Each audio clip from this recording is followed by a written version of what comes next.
Debo comenzar felicitando a la Comisión de Transporte Ocasional que se ha formado, porque creo que ha realizado un magnífico trabajo en una situación harto compleja. Creo también que las comparecencias de hoy nos ha dado insumos de veras muy importantes, pues hemos visto las ópticas de los varios segmentos que componen esta problemática de organizar el tránsito, el transporte terrestre y la seguridad vial. Quiero solamente solicitar al señor presidente, a Fafo Gavilanes, que hay al menos cosas importantes que se han repetido aquí de una manera insistente. En primer lugar, que existen en conflicto, lógicamente, dos derechos en cuanto a la generación de este nuevo tipo. Fafo no lo quiere hablar como modalidad nueva de transporte, sino como tipo del transporte comercial que tenemos para resolver una situación que significa dotar de transporte a los sectores de difícil acceso, lo que se había llamado en tiempos atrás el transporte de carácter comunitario, porque es en las comunidades alejadas de los centros parroquiales y también de los centros cantonales en donde de suyo se ha visto esta dificultad. Ahí el vecino que tiene simplemente una camioneta con un balde, sea de doble cabina o no, siempre hacía el favor de bajar hacia la parroquia a los niños el rato de la escuela o a los habitantes para poder bajarlos al mercado a comercializar sus cosas. Las grandes empresas reguladas, el transporte público formal, considera, y de hecho que creo que en muchas de las ocasiones, no es rentable, no es sustentable económicamente el tener un transporte que efectivamente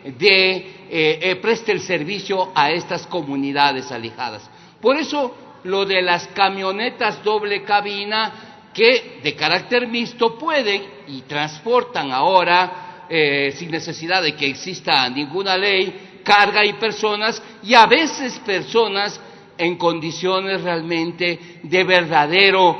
peligro. Me satisface haber encontrado aquí a transportistas que reconocen que efectivamente transportar en un balde de camioneta de 2.000 centímetros cúbicos a 20, 25 personas es, por supuesto, muy riesgoso. Pero claro, viene el tema de que al haberse formulado este transporte urbano-rural como una solución para dotar de transporte a ellos, se está afectando otro segmento del mercado, que es el taxismo, que también tienen buenas razones y que los han expuesto de manera magnífica acá, de que efectivamente por la falta de control, y nunca va a haber un control exacto y permanente, para que después de este transporte urbano-rural que deja, por ejemplo, en el mercado mayorista de una ciudad, pues no tengan la tentación de taxiar un poco al regresar, o mientras están llegando a su destino, también hacer las veces de un taxi ruta, que sería afectar los legítimos intereses también del taxismo. Pero le tomo la palabra a Jorge Calderón, que es de Riobamba, de Chimborazo, nos conocemos, y efectivamente en el sentido que tampoco la propuesta puede ser elimínese el artículo 57.1, que es la creación de esta nueva tipología de transporte urbano rural, que está encaminada a resolver, pero sí puede haber una conciliación efectivamente. Y la conciliación es que hay que disuadir a quienes van a estar cobijados bajo esta modalidad de transporte urbano-rural, disuadir a que comiencen a invadir un nuevo segmento, es decir, hacer las veces de taxistas cuando ya están en los centros urbanos. Y la mejor forma de disuadir es la de elevar, lógicamente, a sanciones económicamente graves, estoy hablando de 3, 4 salarios mínimos vitales, a quienes que sean sorprendidos por los elementos de la fuerza, sea municipal, en el caso en donde están los municipios a cargos del control, o la Agencia Nacional de Tránsito, para que efectivamente sanciones económicas altas disuadan a aquellos que van a hacer este servicio de transporte desde las comunidades a los centros urbanos, a que invadan el segmento de mercado que obviamente no les corresponde y que no es esa la intención de la ley.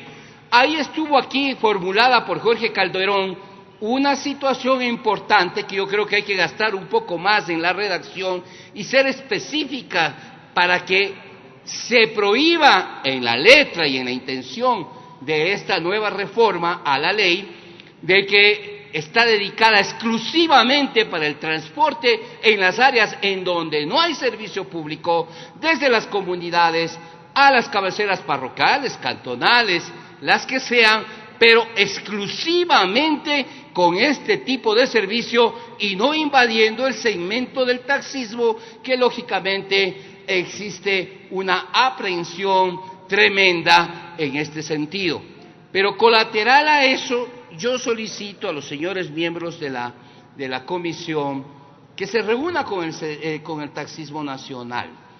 en una nueva reunión para que ellos puedan, porque al decir de ellos no han tenido esa oportunidad, con los miembros de la comisión de una manera amplia y exhaustiva como se requiere. Por ejemplo, yo sé que a ellos no les gusta desde la denominación de transporte urbano rural, porque le da como una prerrogativa al señor que va a estar a cargo de este tipo de transporte para decir que también es urbano. Y esa no es la intención de la ley. Hay que delimitar, hay que circunscribir al área rural a la que está dedicada como una alternativa de transporte en donde las zonas de difícil acceso no hay transporte público regular. Es decir, ese transporte tiene que tener una denominación. La de rural estaría bien, evitando eso de rural guián urbano, porque el tema no tiene así, podría haber una malversación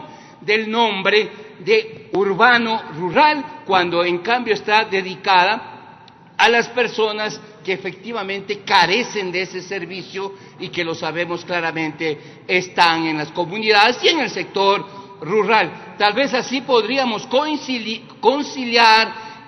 los justos intereses que ambas posturas aquí hemos escuchado y que creo que son de fácil resolución, porque han hecho, como digo, un buen trabajo los miembros de esta comisión, a los que termino reconociéndoles y pidiendo estos dos aspectos sean incorporados en su discusión y en la presentación del segundo informe definitivo. Muchas gracias, señor presidente. Gracias, señor asambleísta. Tiene el uso de la palabra el asambleísta Fernando Callejas.